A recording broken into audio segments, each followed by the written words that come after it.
I love this, guys. If you have anything that you feed that's not human, you're going to have a bag like this. Wow. All you need, 2 fence pickets, some wood glue. It's going to be inside, so I'm using Type Bond 2, your 18 gauge Ryobi stapler, and some 1-inch staples. If you like the homestead aesthetic and DIY projects that match, you're in the right spot. Today, I'm going to do a DIY cedar fence picket project. On the homestead, we feed a lot of animals and we got a lot of feed bags. Here's what you do. Get your 2 fence pickets and you're going to want to sand it smooth. It comes rough. You might like the rough look, so maybe you don't need to sand it.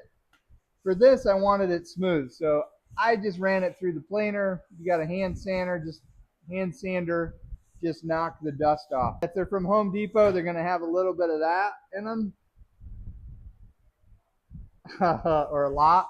Just use the straight part for your long pieces. The 17 or the shorter pieces, the bow won't matter. So here's my cut list. Here's what I did. This is strap.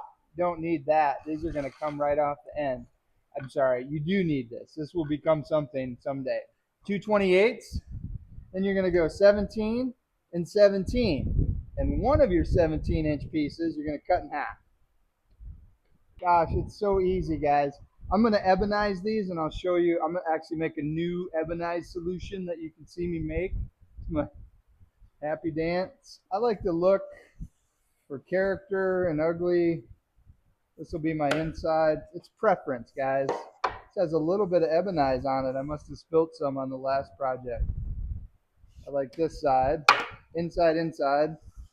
And then you take one of your 17s, pick your ugliest. It's going to be my bottom. I love glue. Just when you ebonize, glue does not ebonize. So if you're wondering why I'm doing such a petite little line of glue, I just don't want a ton of squeeze out. 18 gauge stapler, 1-inch staples. Just going to line that up right there, edges. I'm going to put 1 staple on top. Watch your fingers. And then do the same on this end.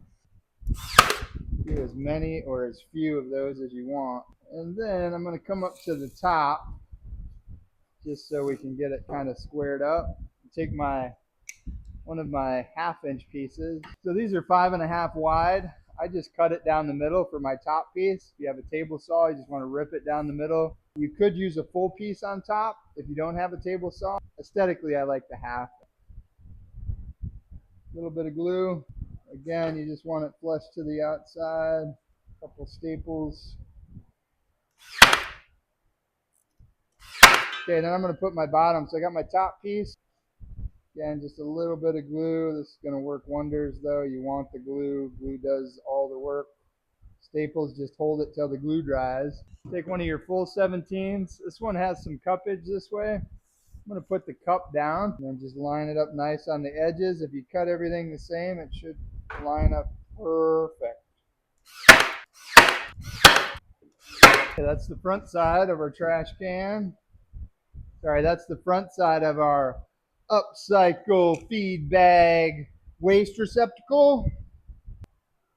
Again, you want it to be as clean or as rustic as you want. So sand it smooth if you want more of a modern look. Leave some crusty if you want a little bit more rustic. Rustic. A buddy of mine and I were siding the house back in my first house redo. And it was this cool D-board log siding. So it was fun. It was just wood and screws. But every time he would mess up a little bit, he would say, rustic. I heard that a lot during the project. But it made me laugh. And it was supposed to look rustic anyway, right? Log cabin.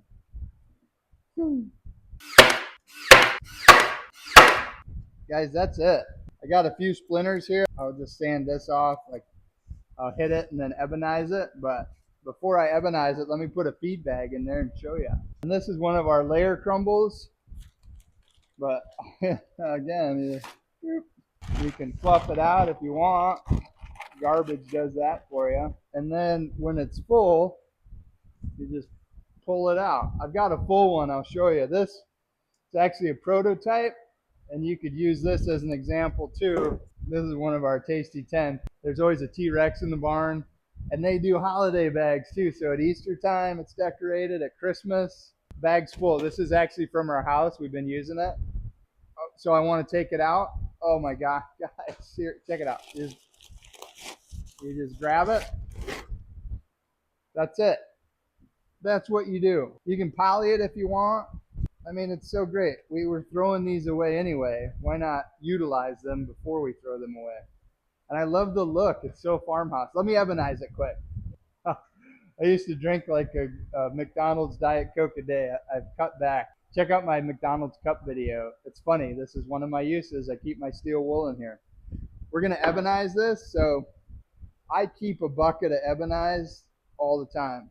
This is old, so I try to keep a fresh batch cycling through. About a week to 2 weeks is going to be perfect. The older it gets, the weaker it gets. So I like to have the fresh stuff if I need the black, dark, rich tones, and some older stuff if I want the grays, more washed out look. So you just take the finest steel wool you can get, and then you just kind of break it up a little bit. You can cut it. This one's already got a little rust going on from my McDonald's cup. 2 steel wool broken up. I like to use 30% vinegar. It goes faster. Well, it makes sense, right? It's 30%. Then this is the hardest part. If you can get through this, guys, you can ebonize. You got to stand here for like 5 seconds. It's so easy. Set that. In about a week, if you put that on a piece of oak, it'll be black, purple black. Let that steep. I want some lighter tones on this. What you're going to want to do is get some painter's tape and tape off the edges, and you're going to want to cut the corners with the brush. Just kidding. Slather it on. It ebonized really well. I'm excited how it turned out. It was an older batch, but it got some cool blacks and grays.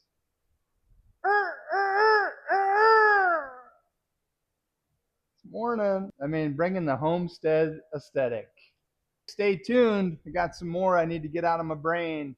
If you enjoyed that, like and subscribe.